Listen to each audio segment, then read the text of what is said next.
अस्सलाम वालेकुम दोस्तों, कहिड़ा हाल आहिनि तव्हांजा। उम्मीद आहे त सभु बिल्कुलु ठीकु हूंदा। दोस्तों, तव्हां सभु यूट्यूब त इस्तेमालु करियो था, पर छा तव्हांखे इहा ख़बर आहे त यूट्यूब कॾहिं ऐं छो ठाही वई ऐं यूट्यूब कहिड़े मक़सद लाइ ठाही वई हुई?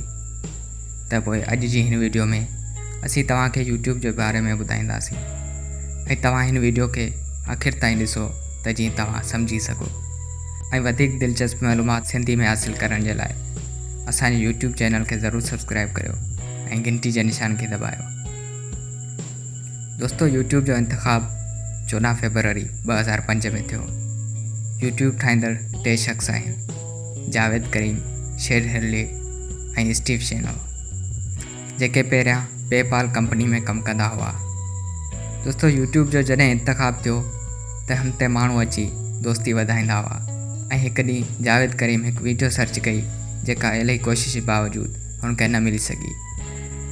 त उन वक़्तु हुन सोचियो त छो न हिकु अहिड़ी वेबसाइट ठाही वञे जंहिं ते माण्हू जे घुर्ज मुताबिक़ वीडियो आसानी सां मिली सघे ऐं माण्हू पंहिंजी वीडियो ॿियनि ताईं पहुचाए सघनि। यूट्यूब ते पहिरीं वीडियो 23 अप्रैल 2005 में अपलोड थी, जेका जावेद करीम पाण सां गॾु कुझु जानवर ॾेखारे रहियो हुयो।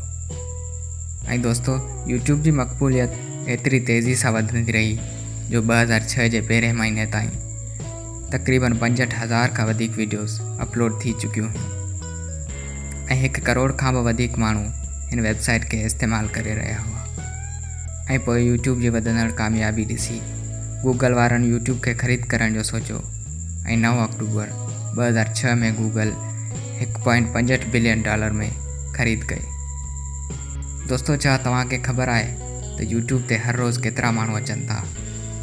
त मां तव्हांखे ॿुधायां थो। दोस्तों, हिकु रिपोर्ट मुताबिक़ ॿुधायो वियो आहे त यूट्यूब ते तक़रीबन हर रोज़ु 5,000 करोड़ वीडियोज़ ॾिसंदड़ माण्हू आहिनि, जेके अची पंहिंजी मर्ज़ी मुताबिक़ वीडियो ॾिसंदा आहिनि।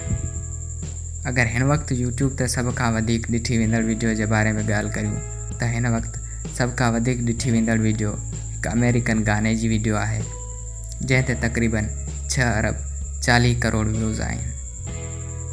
त दोस्तों, इहा हुई यूट्यूब जे बारे में कुझु अहम मालूमात।